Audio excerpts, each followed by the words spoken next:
आज Doubtnut app download करें। Doubtnut पर अपने सभी गणित, रसायन विज्ञान, भौतिक विज्ञान और जीव विज्ञान के डाउट्स का करो सफाया। बस प्रश्न की फोटो खींचो, एक ही प्रश्न को क्रॉप करो और तुरंत वीडियो सोल्यूशन पाओ। अभी डाउनलोड करें। आज हमारा क्वेश्चन है, किसी उत्पाद या सेवा की कीमत के निर्धारण को प्रभावित करने के कारक क्या हैं, व्याख्या करें। अब देखो, इसमें बताना है कि कोई भी उत्पाद है उसको किस कीमत पर हम बेचें, ये निर्धारण करने के क्या कारक है, क्या घटक है, क्या सोचकर हम ये निर्धारित करते हैं। ठीक है ना, तो उन घटकों के बारे में हम पढ़ने वाले हैं। तो देखो क्या हो सकता है, तो सबसे पहले तो लागत उत्पाद की है ना।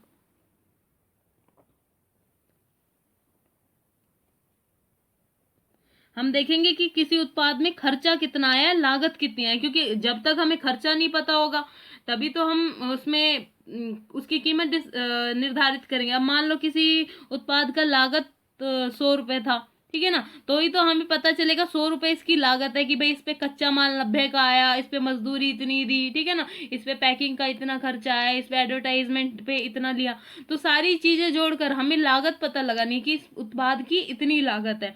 फिर उस उत्पाद में क्या जोड़ते हैं, हम क्या जोड़ते हैं, लाभ जोड़ते हैं, है ना। कीमत में वो लागत में लाभ जोड़ देंगे तो क्या हम बता सकते हैं, कीमत बता सकते हैं, है ना। तो सबसे पहले हमें क्या पता चलना होना चाहिए, लागत पता होनी चाहिए। दूसरा, हम लाभ की मात्रा। फिर हमें क्या देखना है कि हम उस उत्पाद में हमें कीमत डिसाइड करने के लिए, निर्धारित करने के लिए हमें लागत का तो पता चल गया। अब क्या पता करना है हमें, कीमत पता करने के लिए कि हम कितनी लाभ की मात्रा रखें, कितना प्रतिशत हम लाभ कमाना चाहते हैं, कितना लाभ कमाना चाहते हैं। अब हम कहें कि हमें तो 20% क्या चाहिए, लाभ चाहिए, तो 100 रुपए लागत है मान लो, और 20% हमें को लाभ चाहिए, तो 20 इसमें जुड़ जाएगा, 100 का 20%, ठीक है ना, तो 120 रुपए क्या हो जाएगी, उसकी कीमत हो जाएगी, ठीक है ना। तीसरा, हम क्या कह सकते हैं कि वस्तु की मांग। अब वस्तु की मांग से क्या तात्पर्य है कि बाजार में जो क्रेता है वो वस्तुओं को किस तरह से मांगते हैं। वस्तुओं की अगर मांग ज्यादा है, अगर किसी वस्तु की मांग ज्यादा है तो उसकी कीमत भी ज्यादा हो सकती है।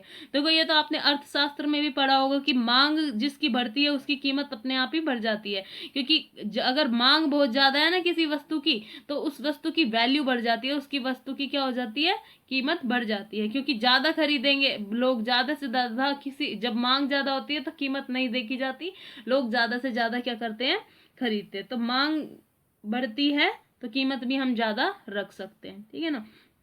और हम क्या देखेंगे, कौन से कारक हो सकते हैं कि क्रय शक्ति, ग्राहक की क्रय शक्ति। अब ग्राहक है कोई, वहां की जो पॉपुलेशन है, जितने भी वहां पर जिस तरह के वहां पर लोग रहते हैं, वो लोग किस तरह के हैं, उनकी क्रय शक्ति क्या है, अमीर है ना, गरीब है, मतलब कि उनका इनकम लेवल क्या है, मतलब इनकम लेवल का मतलब है कि उनकी जो उनकी आय साधन है, आय कितनी है ना, आय कितनी है। तो आय पर भी क्या करता है, ये निर्भर करता है कि उनकी क्रय शक्ति कितनी है। अब क्रय शक्ति अगर है उनकी अच्छी तो हम ज्यादा कीमत रख सकते हैं, अगर क्रय शक्ति कम है तो हमें कीमत क्या रखनी होगी, कम ही रखनी होगी, ठीक है ना। अब और क्या हो सकता है, प्रतियोगी फर्मों का मूल्य, प्रतियोगी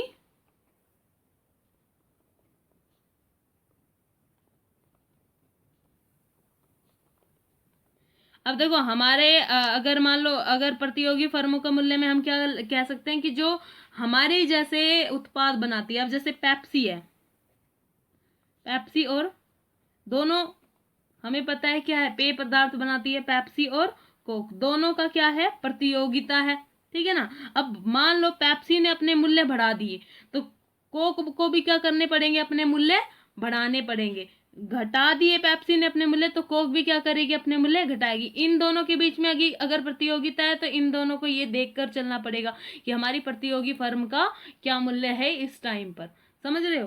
तो ये क्या थे, उत्पाद की कीमत निर्धारित करने वाले घटक, उत्पाद की लागत, लाभ की मात्रा, वस्तु की मात्रा, क्रय शक्ति, प्रतियोगी फर्म का मूल्य। Thank you. कक्षा 6 से 12वीं से लेकर नीट, IIT, JEE वो एडवांस के लेवल तक 1 करोड़ से ज्यादा छात्रों का भरोसा। आज ही डाउनलोड करें डाउटनेट ऐप या व्हाट्सएप करें अपने सारे डाउट्स 8400 400 400 पर।